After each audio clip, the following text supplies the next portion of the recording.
Welcome to our Focus Review. Today, we are commencing an in-depth analysis of source material concerning intentional technology use.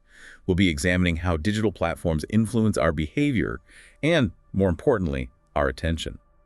Please note, this analysis has been generated by an advanced process, one designed to extract these crucial insights with precision. The scope of this material is quite broad. It ranges from the origins of ubiquitous technology all the way to specific psychological mechanisms. It even provides practical strategies for reclaiming your autonomy. Our mission is to systematically analyze these foundational arguments, providing a comprehensive overview. We will proceed with a detailed examination of each chapter's core content, one by one. An excellent plan. Yeah. We begin then with the foundations. Specifically, an examination of the seemingly modest origins of major digital tools.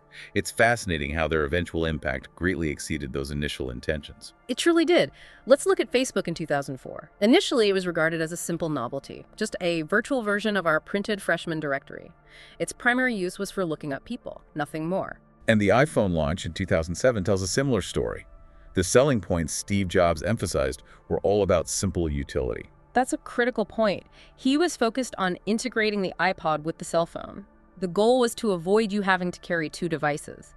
He even declared, "The killer app is making calls." It seems almost unbelievable from today's perspective. It does. A member of the original iPhone team confirmed the core mission. It was playing music and making phone calls.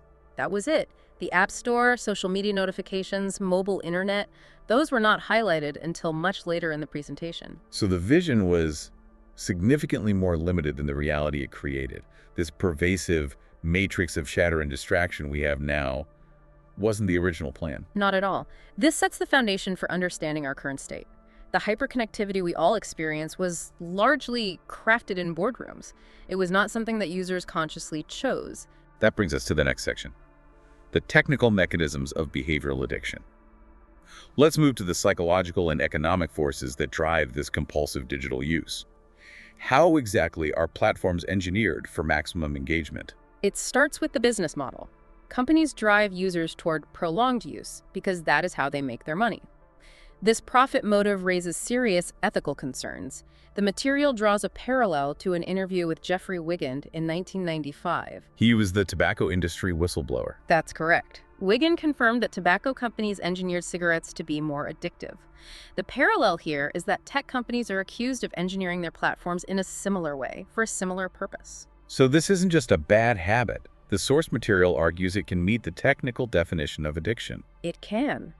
Addiction is defined as engaging in a behavior for compelling rewarding effects, despite detrimental consequences. Mounting research confirms that behaviors like pathological internet use can foster addiction in the same technical sense as substance use. And these addictive properties are not accidental. No, they are described as carefully engineered design features. The first is what's known as intermittent positive reinforcement. Think of the like button. It fundamentally changed Facebook's psychology. It turned passive tracking into a deeply interactive, unpredictable feedback loop. So users are, in effect, gambling every time they post something. Precisely. You are gambling for those bright dings of pseudo-pleasure when feedback arrives. The randomness is what makes it so effective in cultivating unhealthy, compulsive checking. And the second engineered feature is the drive for social approval. The industry exploits the basic human instinct for approval. Consider automatic photo tagging. It uses cutting-edge image recognition and requires minimal effort from the person posting. But it delivers these addictive nuggets of social approval to you via notifications. It's designed to exploit a vulnerability in human psychology. This all leads to a crucial point in the material.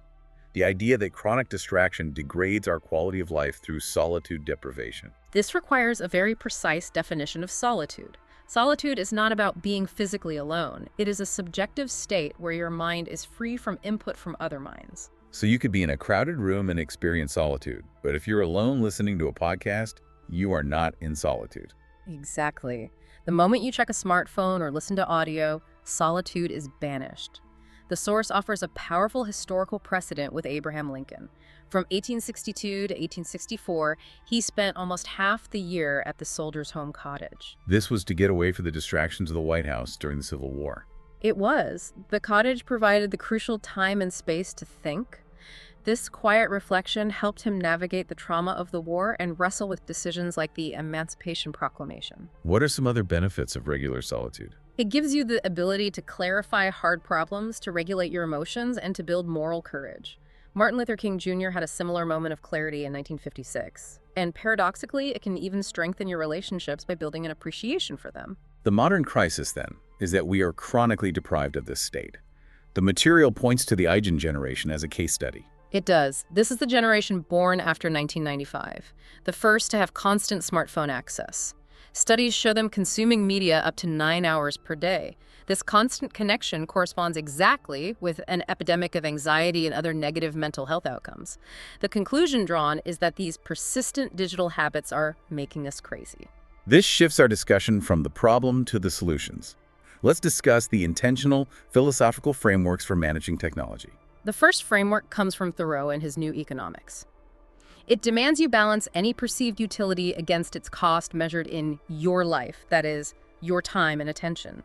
Thoreau determined he needed to work only 1 day a week to support his simple lifestyle. So if a Twitter habit consumes 10 hours of your week for very little benefit, Thoreau would argue the cost is way too high. This framework forces you to make a precise reckoning with all the digital clutter in your life. the second framework is the Bennett principle, which deals with high-quality leisure. This principle suggests that a satisfying life requires active, not passive, leisure. Passive leisure, like watching screens, often leaves you more fatigued. The Bennett principle states that expending more energy in a leisure pursuit can actually energize you. It requires change, not rest, except in sleep. This connects to the idea of craft and working in the physical world. It does. Craft provides deep satisfaction by requiring skills to produce valuable things in the physical world. Screen-mediated activities minimize the use of our hands, creating a mismatch. Working with physical objects, building something, gardening is fundamentally richer than manipulating symbols on a screen. And high-quality leisure also supports what the source calls supercharged sociality. This means structured, real-world social interactions. Think of board game cafes or structured fitness groups like F3. They succeed because they offer real-world encounters combined with structure, like rules and rituals. The high-bandwidth exchange of in-person games provides a social richness that low-bandwidth digital chatter cannot satisfy. Let's conclude with practical applications for professionals seeking autonomy. The first step is to eliminate the mobile threat. Mobile pays the social media bills. By 2017, mobile ad revenue was 88% of Facebook's earnings. Mobile apps are much more adept at hijacking your attention, with features like the slot machine action of swiping down. The practice here is to create friction. That is the goal. Delete the social media apps from your phone. Use the web browser versions only. For an even stronger approach, consider a simple dumb phone. This is a practice used by some finance executives who find it gives them a competitive advantage by shielding them from distracting market information. The final strategy is to embrace slow media. This means rejecting the ritualistic cycle of compulsive news checking. You should approach media consumption with mindfulness, seeking a high standard of quality. Check curated news sources once a day. For commentary, the advice is to actively seek out the best arguments against your preferred position.